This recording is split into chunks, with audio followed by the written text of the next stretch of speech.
From a studio high above the clouds of the Okanagan Valley, this is the Cannabis Podcast. Exploring the world of Canadian cannabis culture, one toke at a time. Now, here's your host and bud tender, Gary Johnston. That sounds like the perfect opportunity for me to say, welcome to the Cannabis Podcast. Thank you so much for coming back, or if it's your very first visit, I'm so happy to have you here. In this episode, we're going to be spending, about 20 minutes talking about cannabis, having a conversation about cannabis, and then we're going to be trying some cannabis, because we seem to have a passion for cannabis, and I suspect you may have some interest as well.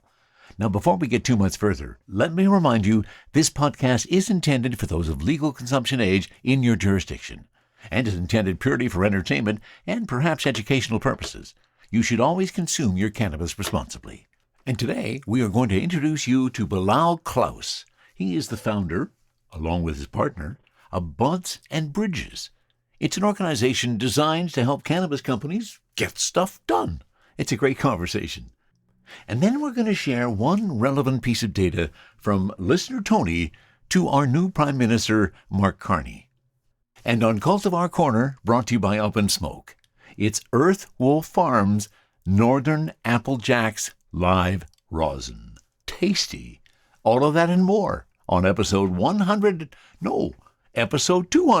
of the Cannabis Podcast. And of course, before we go too much further, let me say thank you. I always appreciate the fact that you are a listener to the Cannabis Podcast, so thanks for coming back. And I also want to thank my patrons at Patreon. Thanks to Tony, Rob, Gage, Lloyd, Roger, and Justin. I appreciate you each and every month, and we'll hear more from Tony later in the episode. And now let me introduce you to Bilal Clouse. He is with Buds and Bridges Company. They're a boutique consulting agency based in BC, specializing in helping legacy to legal micros establish their footing in this ever-evolving industry. Over the past year, they have supported brands with everything from product launches to retail-level strategies, all while navigating the challenges of a heavily regulated market. We pick up the conversation just after I've welcomed him to the Cannabis Podcast. So with me today is Bilal Clouse. How are you, Bilal? I'm doing wonderful, Gary. How about yourself? Excellent. Welcome to the Cannabis Podcast. And as you know, my first question to just about every guest is, where did your cannabis journey begin? Yeah, actually a really solid question. It actually started in 2019, right after COVID hit. And it gave me a bit of an opportunity to think about my life, think about where I wanted to develop a career. I was fresh out of university at the time, and, cannabis stores were just starting to pop up.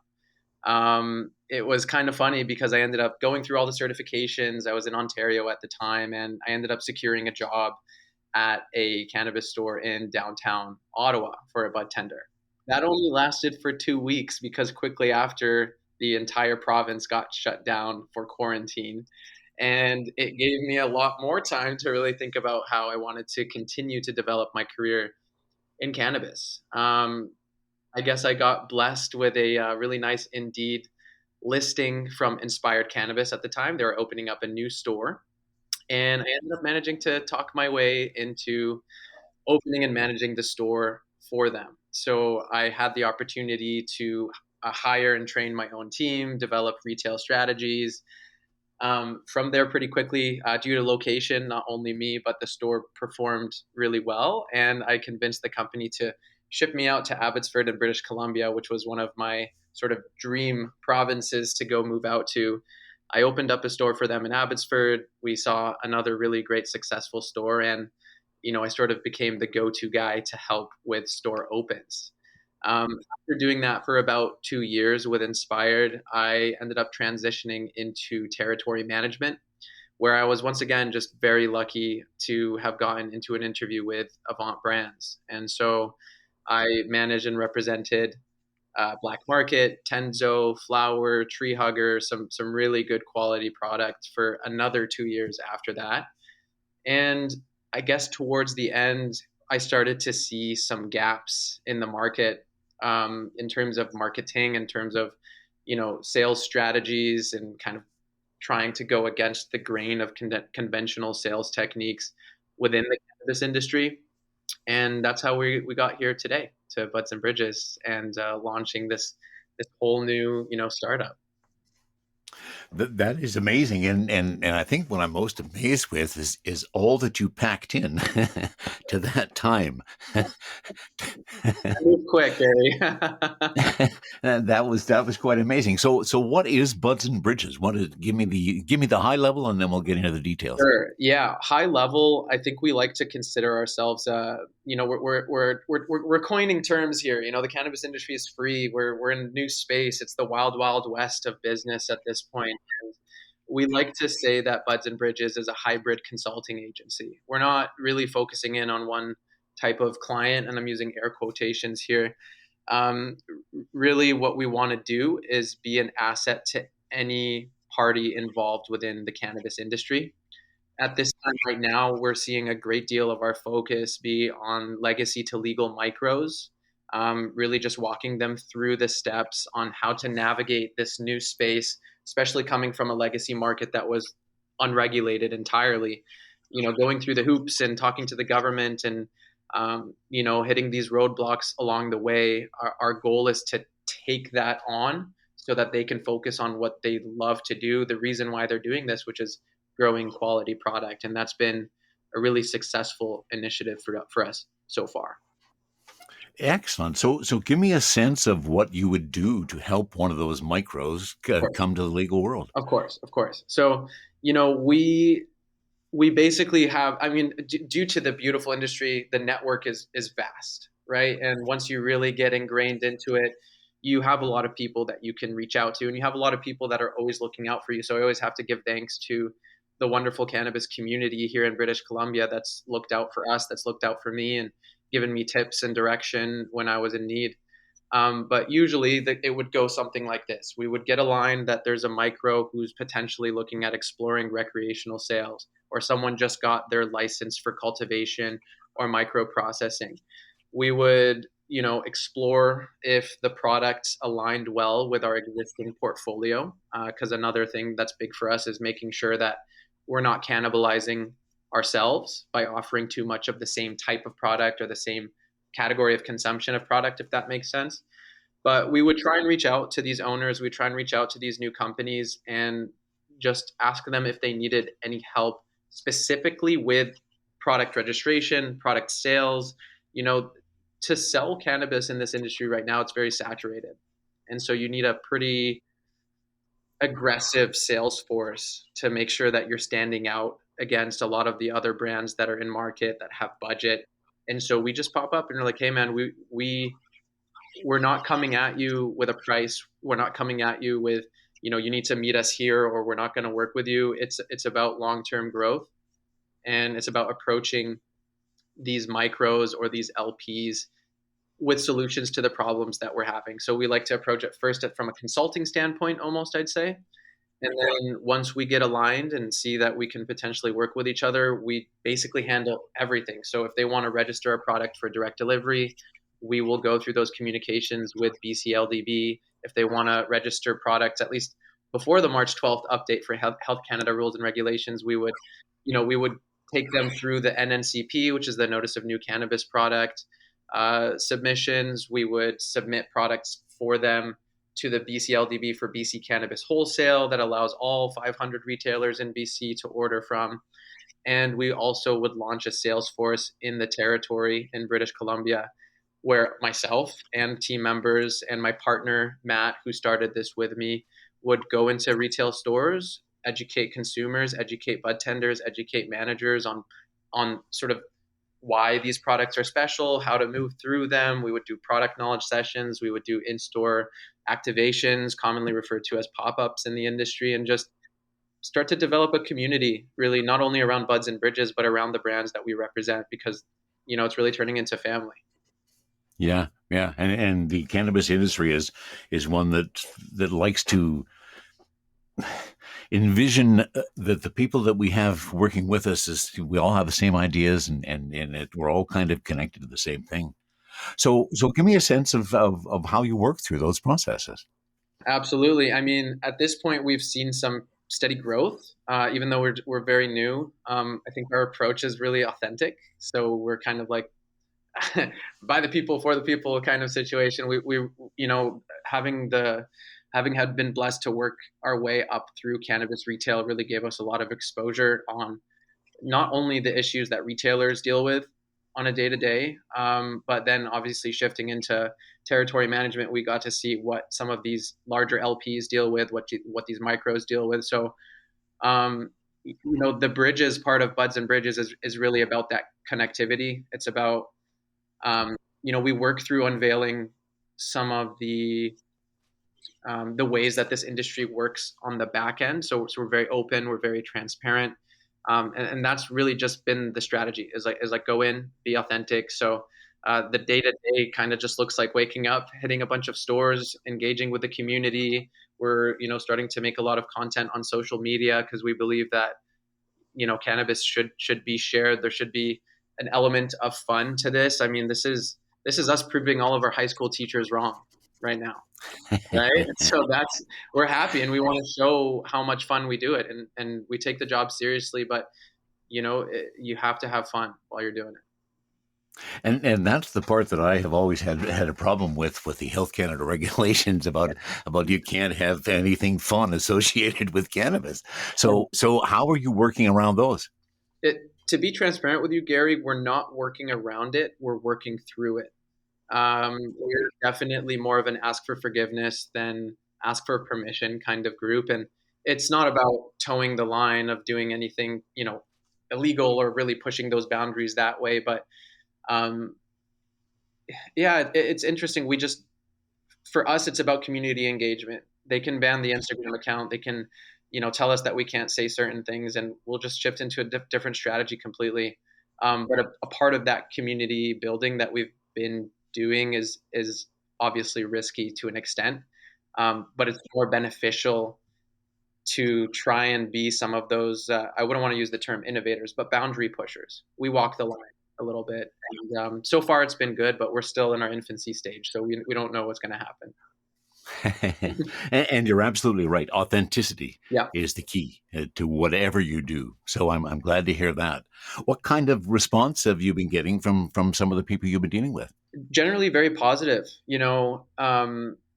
It's impossible to please everybody, of course, and we're understanding of that. Different retailers, different category managers, different purchasers, even different team members at the BCLDB.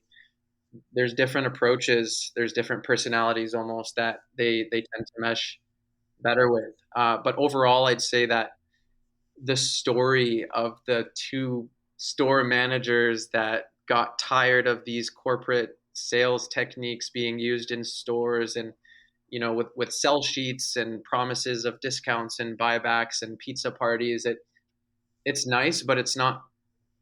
You know what it is, Gary, is that we were working towards bringing a lot of the culture back to the cannabis industry and to cannabis sales, and we feel like maybe there's a bit of a gap where we fit into, that we plug into, that bridges company tactics. I mean, we all have numbers, we all have bills, we all have families to feed, but also makes it clear that we come from this community. We were built from this community, and that starts as you being a customer facing retail employee, whether it be from legacy market, gray market, or the legal market now. And so the response typically has been very positive because we speak from their perspective. We come from their perspective. We don't think in any other way. So authentically, we are just a part of this community. Nice. Um, I just had one of those cannabis moments where my thought had started in my brain and it went somewhere else. Okay, now I remember. So with the Health Canada changes, Mhm. is that going to impact you and what you do for the people you work with? Absolutely, very positively. And, a part of our role is to be that bridge that connects. Once again, like these Health Canada rules and regulation changes, if BCLDB changes the way that they operate, those are key pieces of information that could make the brands within our portfolio more competitive in the industry. One right now, a freebie that I'm sure everybody's been hearing about, is having these viewing windows and packaging. As soon as we got a tip about this, Gary, we were like, we were talking to the Green Mile guys. We've been talking to the Green Mountain guys, who are some wonderful, wonderful partners of ours. And we were like, hey, we think that there's going to be an opening for us to once again be first to market with something like this. So we've been working on developing packaging with a viewing window at least 2 to 3 weeks before that Health Canada announcement came out. And that's once again one of the benefits of just being really ingrained in the community, is that you start to hear things, you start to get little tips here and there, and we just take everything back to our crew. I mean, imagine buying some cannabis and being able to see inside the bag. Man, that is what everybody's been asking for, Gary. It's crazy. So yeah, we're so excited that we're starting to see a bit of a lift, and it comes from people like yourself. It comes from a lot of the key industry players here who have worked really hard for the past 5 or 6 years, or however long it's been, to destigmatize the industry. I think we all were on the receiving end of the backlash. I know for myself, whenever we were opening a new store, we would have certain characters in the neighborhood, be very upset that a cannabis store was opening. I had people saying that they didn't like that we were opening near a bank, as if maybe we were going to steal the money. And I was like, hey, we got vaults too. We got money in there. We're trying to protect ourselves as well. We're all, at the end of the day, just trying to develop a career. But I think with good customer service, good product knowledge, good advice, and just good representation in the community, we ended up working really well at destigmatizing just the image that cannabis had from back in the day. Yeah, and stigma is still a big part Yeah. of it. We see it everywhere where stores are going into certain places, and people are, as you say, they're disagreeing with what's happening. Yeah. So I'm glad to hear that you're working on those kind of things too. Always. That's real important. Yeah. So where do you want to go? Where would you like to see Bud and Bridges go to? I love that question because we are dreamers, right? We all have goals and dreams of grandeur, and being leaders in the industry, and not to say the only leaders. There's a very large group of entrepreneurs and cannabis representatives and retail store managers who are paving the way, and we want to be a part of that. We want to be a part of elevating that. The biggest goal right now, the biggest dream for us, is actually launching a bud tender training course, and that's been something that we've been developing over time. We feel that there are opportunities for stores who are struggling to empower and train their team members on ethical cannabis sales, and I think that's the biggest sort of gap or hurdle, I guess you could say, that we see is, if we were to come into a store and potentially pitch a product, they're like, well, I can't force a customer to purchase something that they don't want. And that's not the goal. The goal should be getting the best possible product in your customer's hands. And I think that clear distinction is not something that we get covered a lot. And we have courses that, overview cannabis cultivation and sort of the biology of agriculture and phenotypes, and we talk about terpenes, and we talk about minor cannabinoids and their sources, but nobody ever tells you how to translate that to a customer so they can make educated decisions for themselves. And I think that that's, once again, something we want to do. We just want to help. We want to see this cannabis industry thrive, whether they be a client of ours or friends of ours or an acquaintance. And we just want to kind of carve our own little corner in the industry right now, Gary. And I don't know what that's going to look like next year even. No, because we're all discovering it as we go along. We're not sure where we're going to get to. So interesting what you've put in front of me about what you guys are doing. And I'm curious in terms of where the stores are coming from, and I guess mainly I'm interested in the impact of direct delivery and what you've seen from BC's perspective, because I know that it is specific to BC in terms of the direct delivery, and I think there's been varying amounts of success with that. I know personally, I have been really happy with the weed I have got from direct delivery. Now, part of that is Up in Smoke, who's my sponsor for Cultivar Corner, Oh, we gives love me Matt. that direct He's access to putting that. it out there. We love Matt, and kudos to him. He's one of the leaders that inspire us. Yeah. So what is your experience with direct delivery? Yeah. You know what? Direct delivery is our bread and butter. It's really the market that we play in for the most part. And there's two big reasons as to why. Number one, it's the value proposition. We can register multiple products without obligation to fulfill larger purchase orders. So, um, and I'll always be transparent of our sales tactics. There's no gatekeeping here. We tend to register all formats of the same strain. That way, retailers can pick and choose how to fill their inventory accordingly. We don't limit people from picking up certain products because they have an overstock of a certain category of consumption or weight category for the strain itself. Secondary to that, though, it's the ease and I guess the speed in which they can receive delivery. Direct delivery works at its best for one of two reasons: limited quantities, exclusive products, and faster delivery times than the 1 week allotted delivery window that you have with BCLDB. Not to mention, there's a little bit of a personal touch to direct delivery. If Grant and Sean at Green Mile grow this really nice Pakistani Kush, we don't have to wait to go through that almost month to month and a half process that it takes to get this product approved. And that's even if you get the product approved with BCLDB. And on top of that, scheduling a delivery window to bring the products in, and then waiting another 24 hours to have it updated onto their website, and then waiting another 7 days for retailers to receive their first batches of that product. We're talking about 2 months of planning, 2 months of me just banging my head on an Excel sheet. When we could register it through direct delivery, we're almost guaranteed an acceptance as long as the product is compliant and doesn't have crazy names or wildly labeled potencies or descriptions. We could have products in retail stores in customer hands, which is the ultimate goal, within a week of us deciding to put this out. And it's a really beautiful playground for the stores that support us, that are open to doing direct delivery, that ultimately benefits all parties involved. It really is. I just had a recent occurrence with Matt at Up and Smoke with Salt Spring Island. Came out with Island Zeus and decided to come out with it, and the product was in the store within a week. Yeah, It was fabulous. yeah, it's absolutely amazing the way it works. It is for me the first. I view it as the first step to having a culture forward industry. Hmm. And so that's So, is there anything that you would like to do differently than what you're doing now? personally, I'm living the dream. This is really, it's not something that I set out to do originally entering into the cannabis industry just as a bud tender, as a sales associate. I thought it would just be a cool job that could pay the bills and allow me to explore an interest and a passion that's always been a part of my life, for a long time since before that.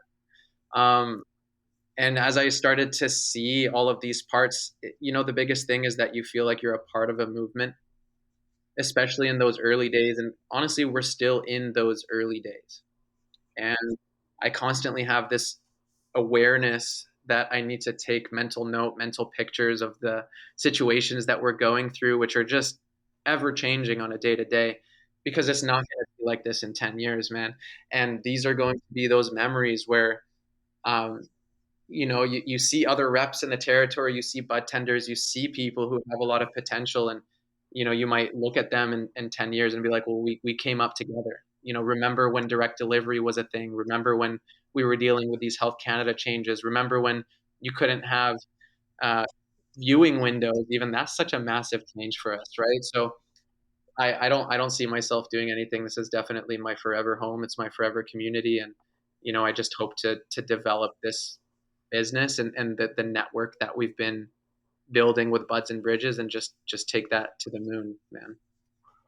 Well, that's great. I love to hear that. I love to hear your enthusiasm for both the cannabis and for what you're trying to do for everybody who's in the cannabis industry. I think that's pretty cool. So why don't I hit you with my hot seat questions? Sure. Your favorite cultivar? Oh,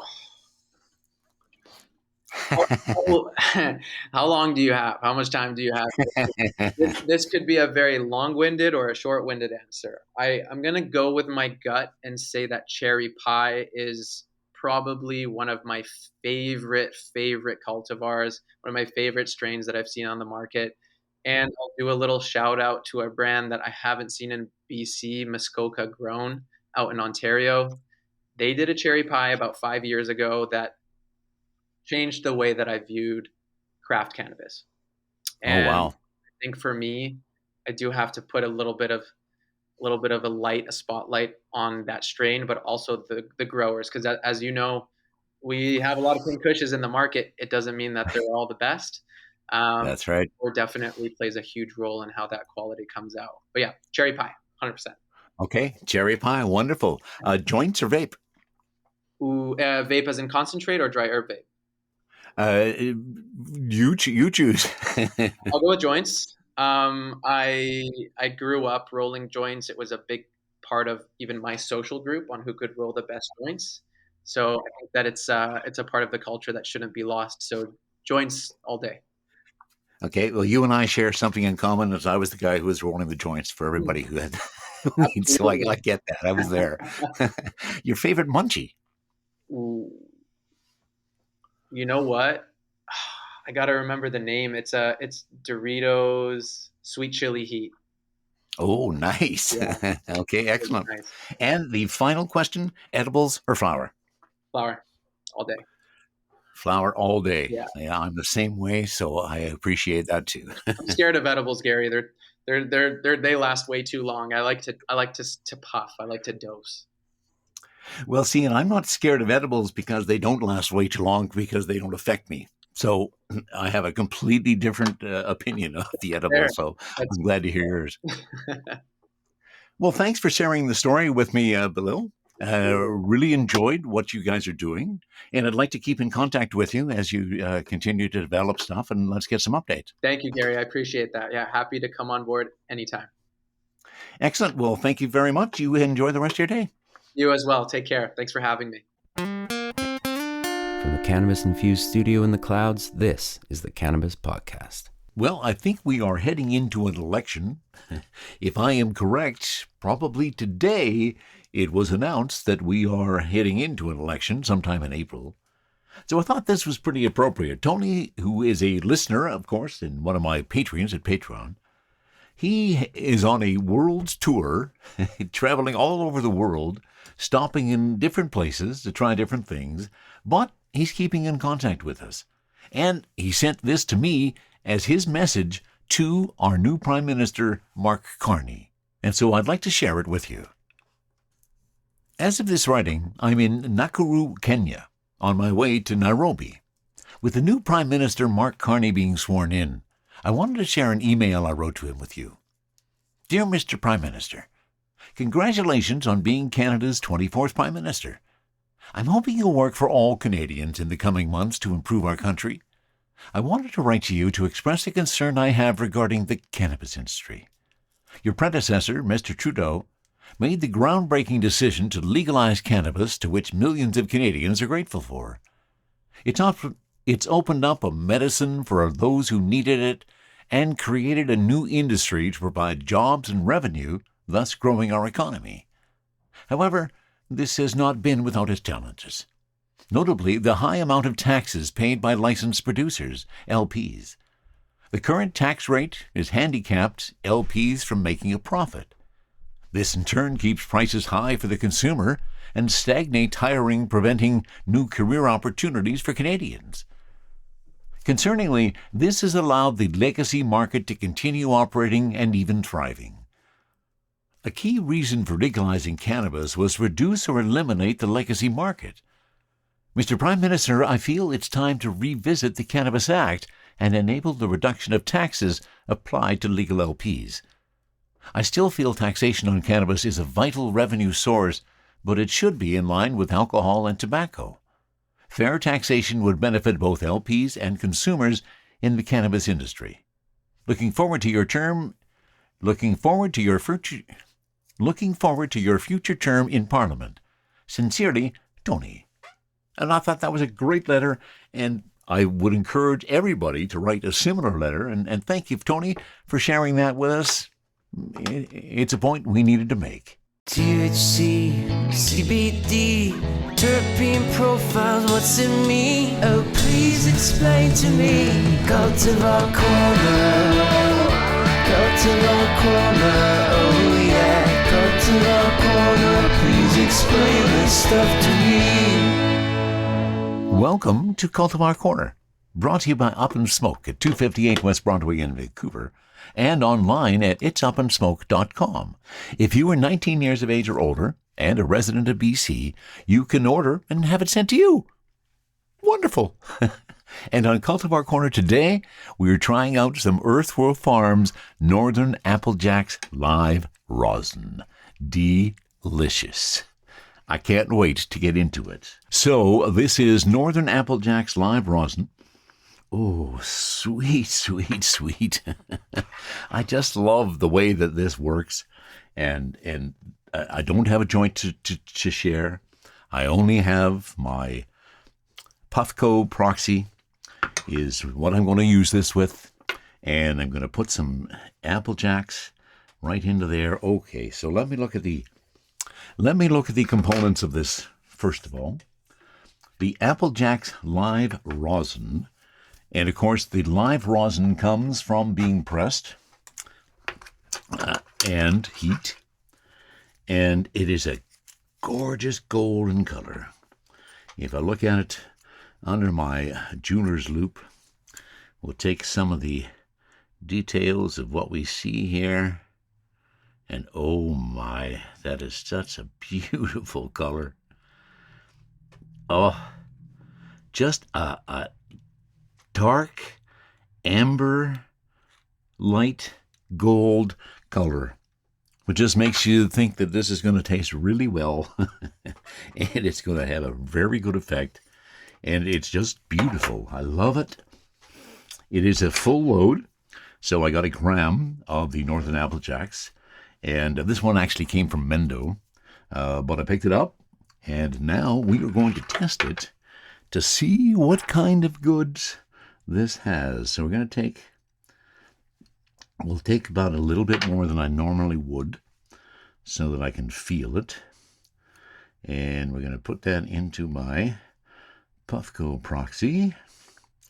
And let's tell you about Northern Apple Jaxx. So, a long cold cure brings out the funk to complement the fruity and floral notes in this delicious live rosin.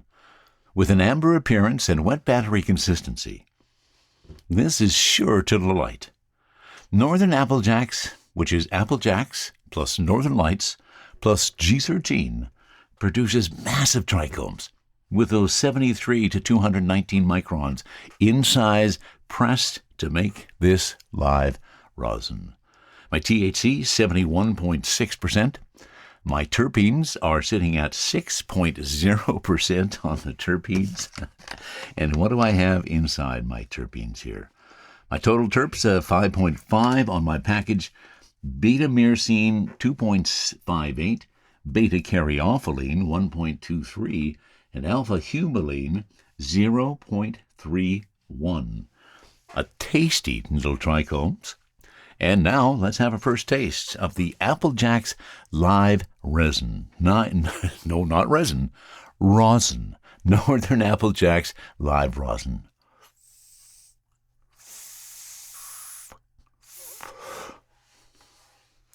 Oh, that is really nice. And as they say, they complement the fruity and the floral notes. And there are some of those, each of those, inside here.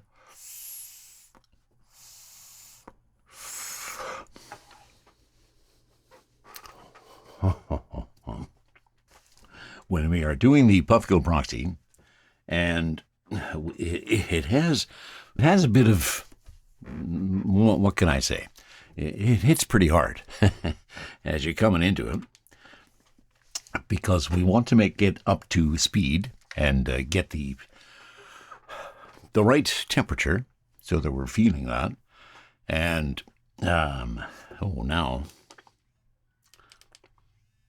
There we go. My proxy is fired up again.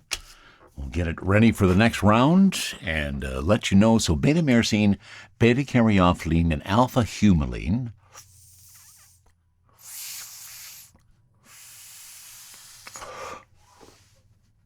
Oh, I just love the way rosin makes me feel. Because now I don't have to wonder about whether or not I am feeling anything in my endocannabinoid system.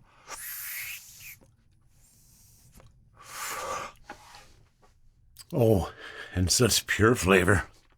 It is such pure flavor. Let me get it inside. Oh, I love it.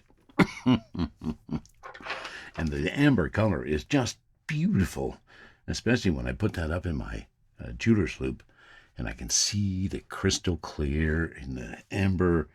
Oh, my.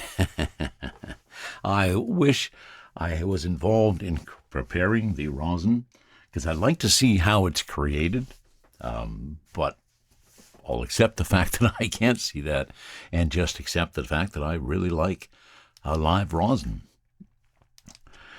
And we had Matthew and Sarah at Up in Smoke who have been telling me that live rosin should be one of my more consistent. And so we're trying to make sure that we get that in. Get a live rosin in at least once a month. And so this is the month for March, and it's Northern Apple Jaxx live rosin. See, I can't even speak anymore.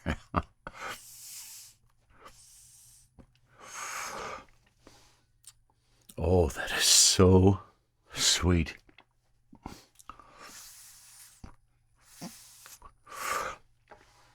Oh, my. And yes, my endocannabinoid system has been fired up.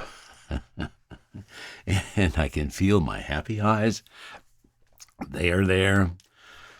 My general sense of well-being from the terpenes. Oh, my. I liked both of those. So those had a nice hit. Let me take one more. There we go.